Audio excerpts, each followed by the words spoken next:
એક હતો વાણિયો. વાણિયાને 6-7 વર્ષનો એક છોકરો. છોકરો બહુ કાલો ને પડ પૂછ્યો હતો. રોજ તે બાપની સાથે દુકાને જાય અને બાપને કાંઈનું કાંઈ પૂછ્યા જ કરે. વાણિયો એટલો બધો શાંત હતો કે દીકરાને રાજી કરવા માટે જે પૂછે તેનો જવાબ આપ્યા કરે. કોઈ દિવસ ઘેલિયાને નાખુશ કરે નહીં, કોઈ દિવસ પોતે ખીજાઈ ન જાય. હંમેશા ઘેલિયાભાઈ કહે તેમ કરે.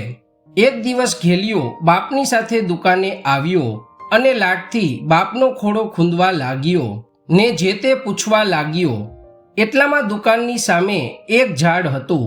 તેના પર એક કાગડો આવીને બેઠો ને કાકા કરવા લાગ્યો. ઘેલિયાએ કાગડાને જોયો એટલે તેની તરફ આંગળી ચીંધીને બાપને કહ્યું, બાપા કાગડો. બાપા કહે, હા ભાઈ કાગડો. ફરીવાર છોકરે બાપનો હાથ પકડી કહ્યું, બાપા કાગડો. બાપાએ એટલી જ ધીરજથી કહ્યું, હા ભાઈ કાગડો. જવાબ આપીને બાપ દુકાનના કામમાં જરા રોકાયો એટલે વળી છોકરે બાપનો ગોઠણ હલાવી કહ્યું, જુઓ તો બાપા કાગડો. બાપે ધંધામાંથી ધ્યાન કાઢી ઘણી શાંતિથી કહ્યું, હા બેટા કાગડો. છોકરાને આટલાથી સંતોષ થયો નહીં. બાપ પાછો પોતાના કામમાં રોકાયો. ત્યાં તેની પાઘડી ખેંચી વળી બોલ્યો, બાપા કાગડો. બાપે જરા પણ ચીડાયા વિના કહ્યું, હા ભાઈ કાગડો. છોકરો તો વેને ચડ્યો ને વળી બોલ્યો, જુઓ તો ખરા બાપા કાગડો.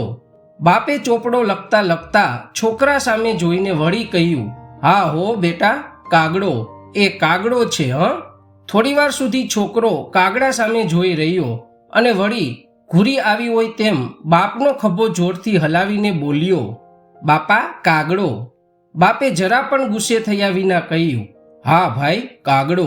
આ રીતે છોકરો તો વારે વારે બાપને બાપા કાગડો એમ ચીંધતો ગયો ને બાપ હા ભાઈ કાગડો, હા ભાઈ કાગડો એમ બોલતો જ રહ્યો. છેવટે છોકરો થાક્યો અને બાપા કાગડો બોલતો બંધ પડ્યો. બાપ વાણિયો હતો, શાણો હતો. છોકરો જેમ જેમ બાપા કાગડો બોલતો ગયો તેમ તેમ તે પોતાના ચોપડામાં બાપા કાગડો, હા ભાઈ કાગડો એ પ્રમાણે લખતો ગયો. છોકરો થાકી ગયો ત્યારે બાપે ગણી જોયું તો બરાબર 100 વાર બાપા કાગડો, હા ભાઈ કાગડો લખાયેલું હતું. ભવિષ્યમાં કોઈ દિવસ આ ચોપડો કામ આવશે એમ ધારી ડાયા વાણિયાએ ચોપડાને સાચવીને જૂના દફતરોમાં મુકાવ્યો. આ વાતને ઘણા વર્ષો વીતી ગયા. વાણિયો છેક ઘરડો થઈ ગયો હતો ને પેલો ઘેલિયો 30 વર્ષનો જુવાન થઈ ગયો હતો. ઘેલિયો તો હવે મોટો શેઠ બની રહ્યો હતો અને વેપાર ધમધોકાર ચાલતો હતો. ઘેલિયો સઘળે ઘેલાસા થઈ પડ્યો હતો ને તેનું બધેય બહુ માન હતું.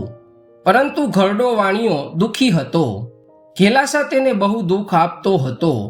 બાપ બહુ કંટાળ્યો એટલે ઘેલિયાને કેવા લાડથી ઉછેર્યો હતો એ તેને યાદ આપવાનો તેણે વિચાર કર્યો. એક દિવસ ઘરડો વાણિયો લાકડીને ટેકે ટેકે દુકાને ગયો અને ઘેલાસાની ગાદીએ ચડીને બેઠો. બાપને જોઈને દીકરો ચીડાયો ને મનમાં બબડ્યો, આ ડોસો વળી અહીં ક્યાં આવ્યો? નકામો ટકટકાટ કરશે અને મારો જીવ ખાશે. થોડી વારમાં ડોસાએ એક કાગડો જોઈ ટાઢે પેટે કહ્યું, ભાઈ કાગડો. ઘેલાસા તો ડોસાના પ્રશ્નથી જ વિચારમાં પડ્યા અને ચીડાઈને બોલ્યા, હા બાપા કાગડો. ડોસાએ વળી કહ્યું, ભાઈ કાગડો. ઘેલાસાએ જરા વધારે ચીડાઈને અને કાંઈક તિરસ્કારથી જવાબ વાળ્યો, હા બાપા કાગડો. ડોસાએ જાણ્યું કે દીકરો ચીડાય છે, પરંતુ તે દીકરાની આંખ ઉઘાડવા જ આવ્યો હતો.